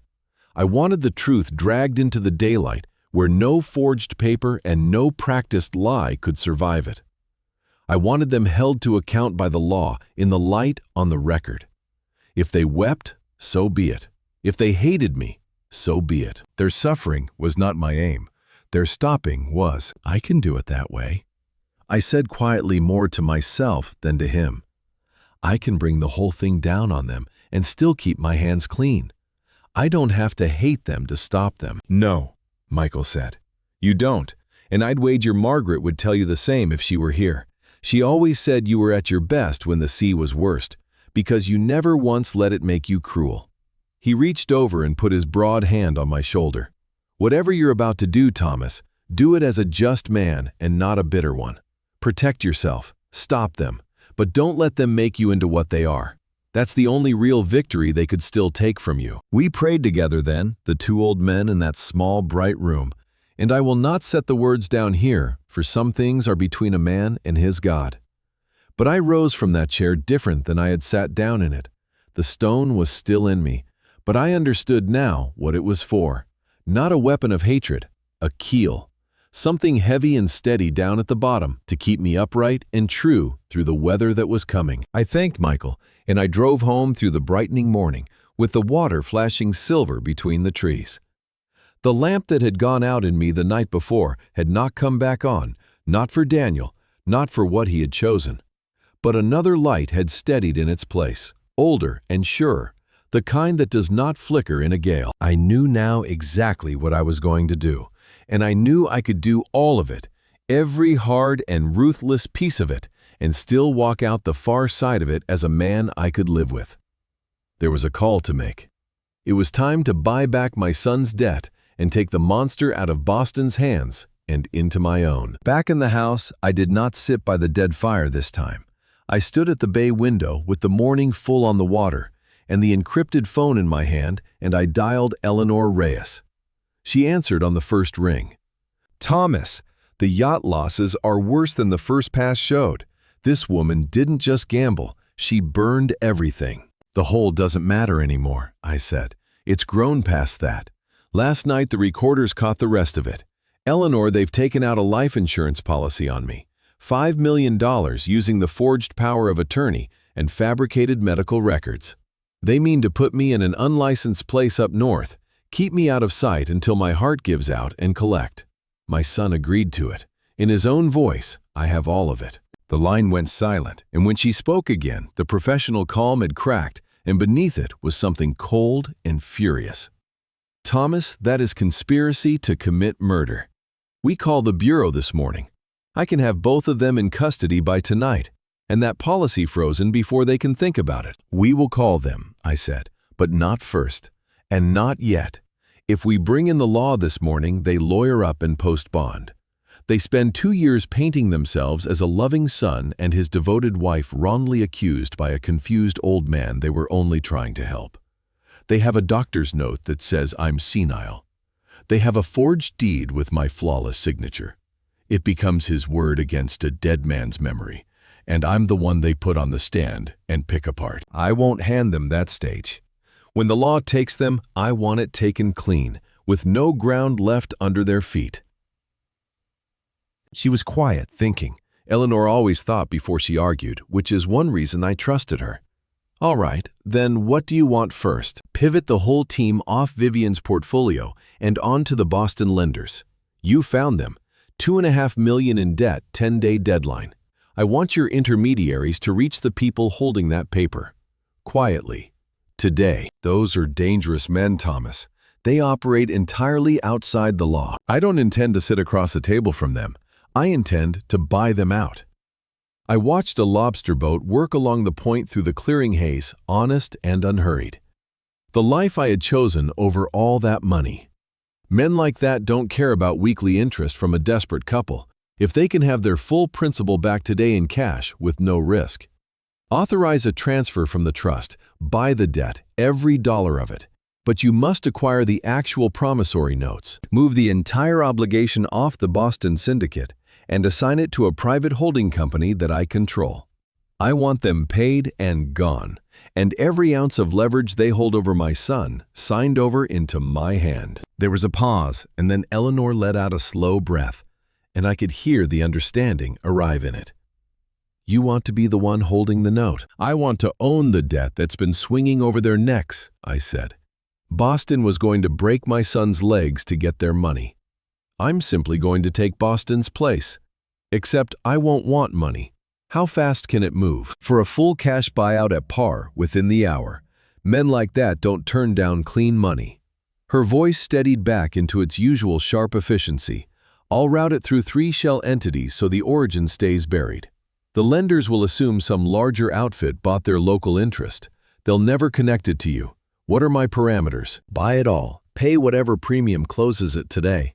Freeze nothing on their end, so Daniel and Vivian feel no change, no alarm. As far as they know, the Boston deadline still stands, and they still have until Monday. Let them keep believing right up until I choose to tell them otherwise. Understood. And the Bureau? After, I said. Once the debt is mine, and the recordings are packaged and the alibi documented, we bring them in Monday morning at the house, when they come to collect what they think is a helpless old man. I want it done where it started. I'll have the notes drafted and the funds moving within the hour, Eleanor said. I'll call when it's closed. I ended the call and stood a while longer at the window. I thought of Michael's word for it, a keel. Not a weapon of hatred, but a thing heavy and steady at the bottom, keeping me upright. I was about to reach into a fortune my wife had left me and use it not to save my son, but to take from a pack of Boston criminals the very leverage they held over his life.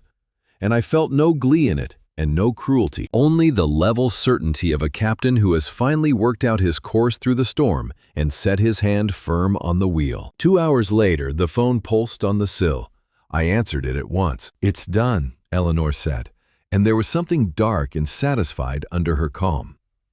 The wire cleared. The Boston syndicate took the buyout without a single question.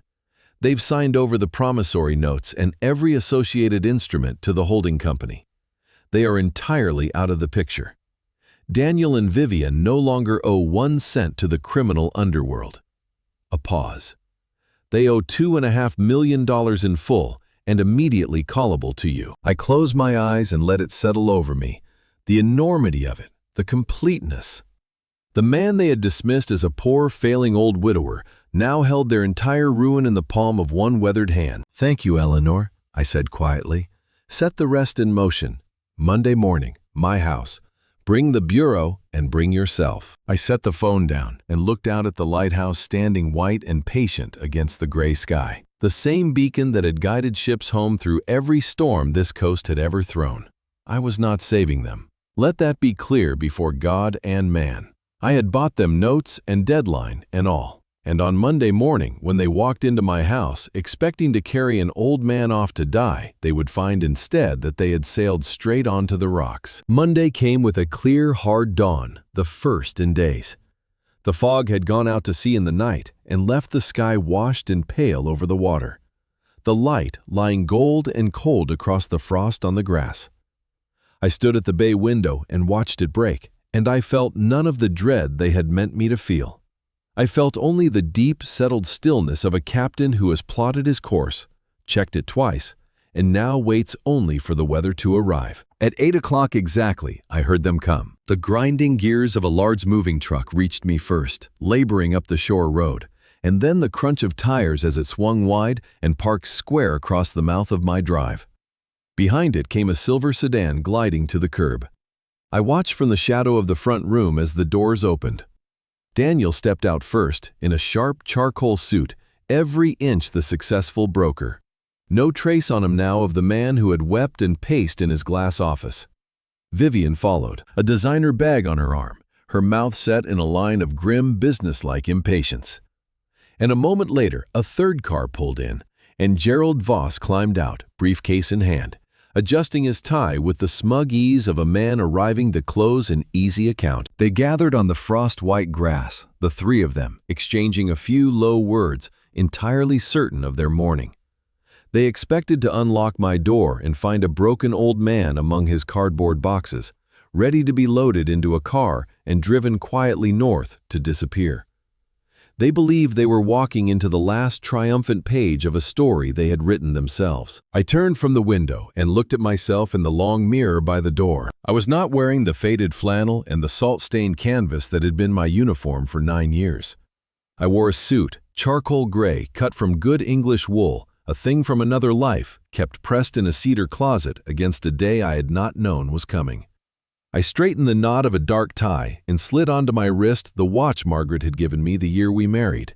A good watch, the weight of it familiar as an old promise. The bent and shaking old widower they thought they had beaten did not look back at me from that glass. A ship's captain did. A man who had brought his vessel and his crew through worse than these three had ever imagined weather could be. In the front room, Eleanor Reyes was already waiting. She had come an hour before through the back, along the shore path, and with her had come 2 men in dark, well-cut suits, broad-shouldered and quiet, their jackets open just enough to show the badges clipped at their belts. Federal agents. They stood easy behind my chair, saying nothing, radiating the particular stillness of men who are never in a hurry because they never need to be. Eleanor stood beside them with a slim tablet in her hand, and her face composed into its usual unreadable calm. I poured myself a cup of coffee, carried it to my chair, and sat crossing one leg over the other. The staged moving boxes still sat by the window, a last piece of theater. We waited in silence.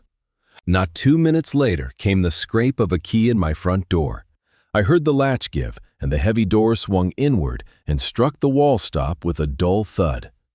Daniel came in first, shoulders squared, ready to give orders. "Dad, the movers are here," he called out, his voice loud and firm, none of the tremor I had heard through the headphones. "We need to get this done. The transport comes in 20 minutes. Don't make it difficult." He rounded the corner into the front room, and he stopped so suddenly that his shoes squeaked against the floorboards. Vivian came up hard behind him, already drawing a mask from her bag, as though entering something diseased, and then she saw over his shoulder and her whole face changed. Her eyes went wide and white. Gerald Voss brought up the rear briefcase in hand, still oblivious, still smug, walking straight into the center of the room before the atmosphere of it reached him. The confident swagger drained out of all three at once like water out of a hole. I did not rise. I did not greet them. I took a slow sip of my coffee and watched them try and fail to reconcile the broken old man they had come to collect with the man in the pressed gray suit sitting calm in the morning light, flanked by a woman with a tablet and 2 silent men with badges at their belts. It was Gerald who recovered first, because arrogance is the last thing to leave a certain kind of man. He pushed past my frozen son into the middle of the room and lifted his stack of papers into the air. "Mr. Callahan," he announced, his voice dripping with the same rehearsed authority he had used on my porch 3 days before. "As per the 72-hour notice served to you on Friday, you are legally required to vacate these premises immediately. The property has been transferred. If you refuse to comply, I will contact the county sheriff to have you removed for trespassing." I lowered my cup and rested it on my knee. I looked at him for a long, quiet moment, and I let the smallest, coldest smile touch the corner of my mouth. "You're very welcome to call the sheriff, Mr. Voss," I said, my voice smooth and even, and carrying every year of command the sea had ever taught me. "Though I expect these 2 gentlemen behind me will save you the trouble of the call." Gerald Voss finally stopped waving his papers. He looked past me, and his eyes found the badges, and the color went out of his face like a tide going off the flats all at once, leaving him gray and suddenly very small. For a moment, no one in the room moved. The only sound was the ship's clock on the mantel, and faint, through the walls, the idle rumble of the moving truck no one would be needing. I set my coffee cup on the side table and rose slowly to my feet, buttoning the front of my jacket, and I stood to my full height in the morning light. When I spoke first to the lawyer because he was the loose plank, and a wise man pries where the wood is weakest. "Mr. Voss," I said, "let us begin with your part in this. You drafted a power of attorney declaring me incompetent. You filed a transfer of my property. You pressed your notary seal to a document swearing that I sat in a Portland office on the 14th of September and signed away my home of my own free will. I reached into my breast pocket and drew out a folded envelope, and I tossed it onto the low table between us where it landed with a flat, final smack. "Open it." His hands shook as he obeyed. He fumbled the clasp, drew out the contents, and stared down at them without comprehension. Photographs and printed records fanning across his palms. "Those are charter manifests, fuel receipts, and dated records from a working boat 40 miles east of Matinicus Rock," I said. "On the 14th of September, the day your document swears I stood in Portland, I was on the open Atlantic beyond the reach of any tower or telephone with 15 men who will testify to it under oath.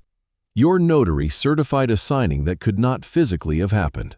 That is not an ethical lapse, Mr. Voss. Combined with the wire fraud that emptied my pension, and given my age, it is federal fraud and felony elder abuse. You did not process routine paperwork. You helped engineer the theft of an old man's life." The paper slipped from his fingers and scattered across the floor. He staggered back a step, and the smug varnish cracked clean off him. I turned then to my son and his wife, who had not moved from the archway. Daniel was staring at my suit, at the badges, his mouth working with no sound coming out. Vivian's eyes darted between the agents and the door, already calculating routes that were not there. "But the two of you," I said quietly, "did far more than forge a paper." I lifted the small remote from the table and pressed it, and the room speakers, the good system I had wired in years ago to fill the house with Margaret's hymns, came to life instead with the sound of their own voices. Vivian's voice, crisp and cold, filled the front room. "There is no premier facility. That was the story we fed your father." And then a moment later, her own calm explanation of the place up north. The place with no doctors and no inspections and no visitor logs. The place where an old man could quietly stop being a problem. Her recorded voice laid it out plainly, and every word of it fell into that silent room like stones dropped into still water. Vivian flinched as though struck. She pressed both hands to her mouth. Daniel had gone the color of ash. But I let it run. I let it carry on into the worst of it, into her explanation of the $5 million policy taken on my life. The forged authority, the fabricated medical records, her flat and reasoned account of why a certain outcome was so much more convenient than an uncertain one. And then, at the very end, into my son's own voice, hollow and dead and calm. "All right, we send him north." The recording clicked off. The silence that followed was total. "You thought I was deaf," I said. "Blind, failing. You thought you could hold a conversation like that in your own home and no one would ever hear it. You planned to take my house, my savings, and then my life, and to call the whole of it mercy." I looked at each of them in turn. I heard every word. Behind me, the two agents stepped forward, at last unhurried, and their presence filled the room the way a rising tide fills a cove. The taller of them spoke, his voice a low-level baritone, with no give in it at all. "Mr. Voss, we've reviewed the preliminary evidence assembled by Mr. Callahan's counsel. We have warrants to freeze your accounts, seize your devices, and audit your practice. You're looking at a mandatory minimum term in federal prison, full disbarment, and the end of everything you've built." Gerald Voss's briefcase slipped from his hand and hit the floorboards with a crash. His knees went, and he sank down onto them right there on my hooked rug, his breath coming in fast, shallow gasps. And then, exactly as I had known he would, he abandoned his clients without a backward glance. "Please," he begged, holding his hands up toward the agents. "Please, you have to understand my position. I didn't know the full extent of it. Daniel told me it was a routine family matter, a sick father who needed placement. I only handled the paperwork. But I can give you everything. I kept records, emails, text messages, a ledger of every instruction they gave me. I'll testify against both of them. I'll hand over all of it. Only, please grant me immunity. Don't take my license. Don't send me to prison. I'll tell you everything about the debts, about Boston, about the whole of it." I looked down at the man weeping on my floor, groveling for a mercy he had never once extended to me, and I felt no thrill in it. Only a cold and level clarity. I thought of Michael's word, justice, not vengeance. I did not need this man to suffer. I needed only that the harm be stopped and the truth be known. And here it was, spilling out of him of its own accord. "You'll say all of that to them, Mr. Voss?" I said quietly, nodding toward the agents. but not to me and not in exchange for anything I can give. You built your living preying on the weak. You simply made the mistake this time of choosing the wrong old man." It was Vivian who broke first. Her instinct for survival, honed over years of clawing after money that was never hers, kicked hard against the panic. She straightened her spine and jabbed a manicured finger at my chest. "You're bluffing," she said, her voice climbing shrill against the low ceiling. "You're a pathetic old man playing dress-up. This house is ours. We hold the signed deed. We hold medical authority over your affairs. You have no power here, Thomas. You have no money, no leverage, nothing. Get in the car, or I'll have these officers arrest you for trespassing in what is now my home." I did not raise my voice to meet hers. I have learned that the loudest voice in a storm is usually the most frightened. "You saw the accounts I let you see," I said. "The small ones, groceries and property taxes, and a working man's savings. You never once thought to look beneath the waterline." I nodded to Eleanor, who stepped forward and set a thick sheaf of documents on the table beside the scattered photographs of the boat. "When my wife passed, she left me her family's fortune.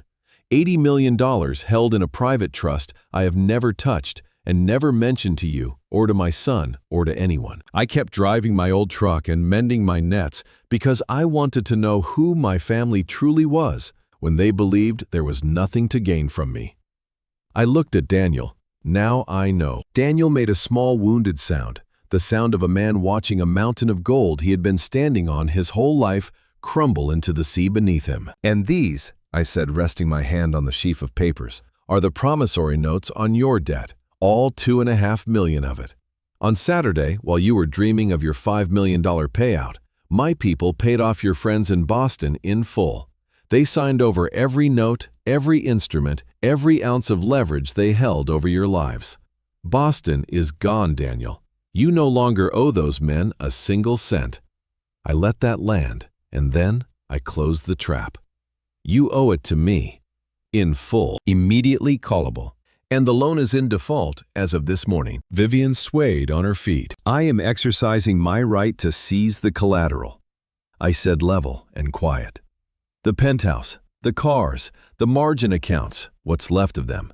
You are, as of this moment, entirely bankrupt. And for what I heard on that recording, the two of you are going to answer to a federal court for conspiracy to commit murder." The last of it broke something in Vivian.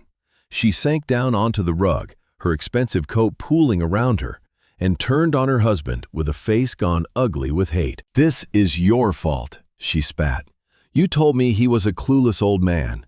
You promised me this would be clean. I never wanted any part of your miserable family." Daniel did not even hear her.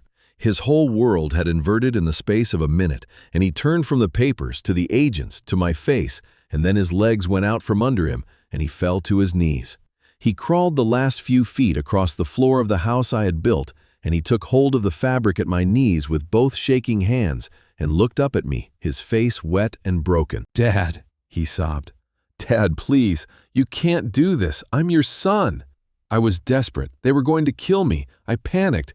I made a terrible mistake, but I'm your blood. Please, look at me. Give me one more chance. I'll pay back every cent, I swear it. Don't let them take me. Please, Dad. I looked down at him, and for one long moment, the whole of his childhood rose up in me. A small boy at the end of the drive in a yellow slicker, waving both arms at my returning mast. His fat fingers fumbling a bowline on the porch. His head bowed beside his mother at grace. I had loved that boy with everything in me. I loved him, God help me, even then, kneeling and weeping and begging at my feet. But love is not the same as trust, and it is not the same as surrender. That is a thing the sea teaches a man, and the Lord teaches him too, if he will listen. You can love a squall and still not sail into it. I reached down and, not roughly, took my son's wrists and lifted his hands from my knees, and I set them away from me. "You stopped being able to call yourself my son," I said quietly. "The morning you agreed to send me north to die so you could collect $5 million. I did not do this to you, Daniel. You did it. Every plank of it you laid yourself. I am only the water you finally ran aground on." I stepped back from him. I gave the smallest nod to the agents, and they moved. Steel closed around Daniel's wrists with a sound like a hatch dogging shut. Vivian was hauled up, still shrieking. Gerald Voss was helped weeping to his feet. I did not stay to hear the rites read over them. I had heard enough voices in that room to last me the rest of my life. I turned my back on all three of them, and I walked to the door, and Eleanor stepped aside to let me pass, with the faintest nod of respect. I opened the heavy oak door I had hung with my own hands 9 years before, and I stepped out onto the porch and into the clean gold light of the morning, and I did not look back. The lighthouse stood white and steady against the blue, the way it had stood through every storm this coast had ever known.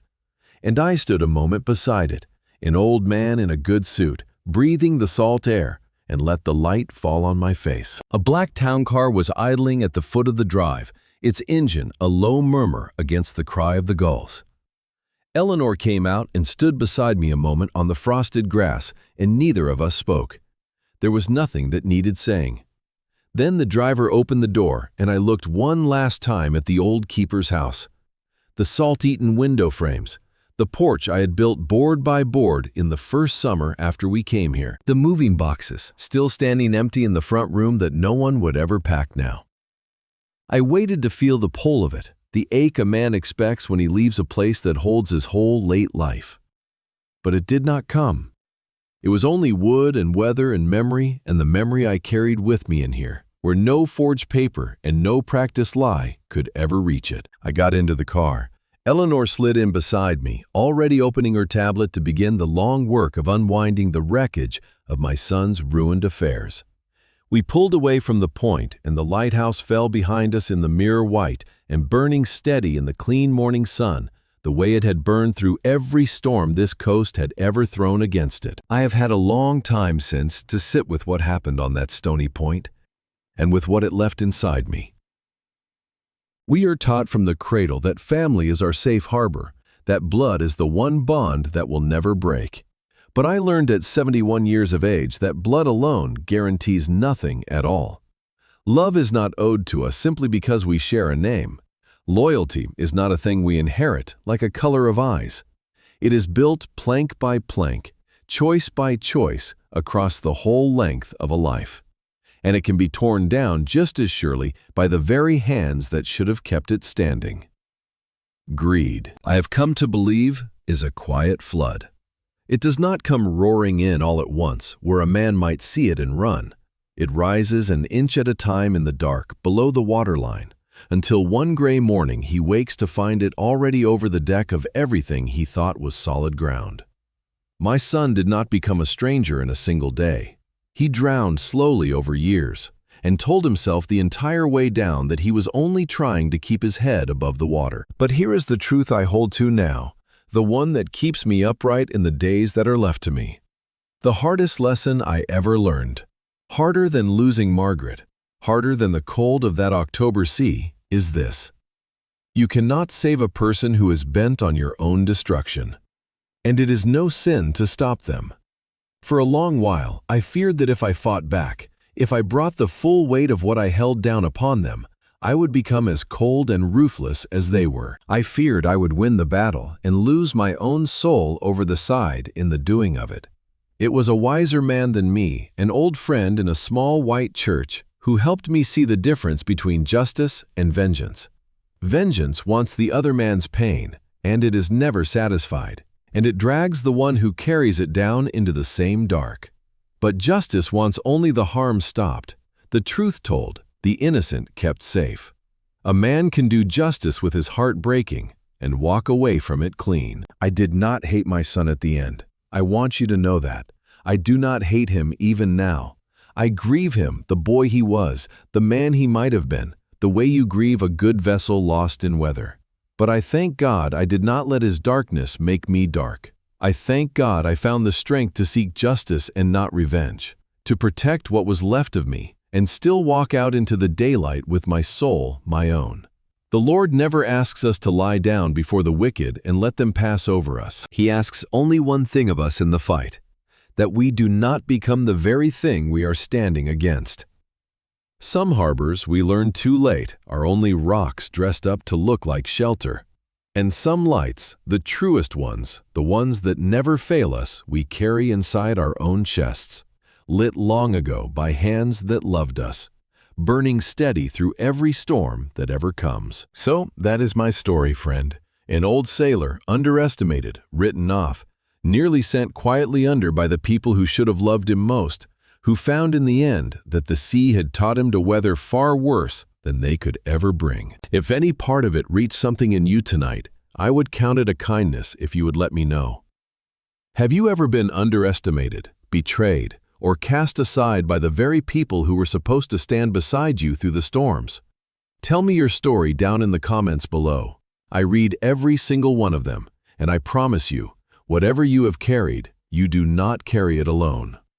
If you found something here worth taking with you, please give this a like and subscribe to the channel so we can go on telling the kind of stories that remind us who we are truly meant to be. And wherever in this world you are watching from tonight, my friend, may your own light burn steady and unafraid. And may it always, always guide you safely home. Thank you for sitting with me, and God bless you.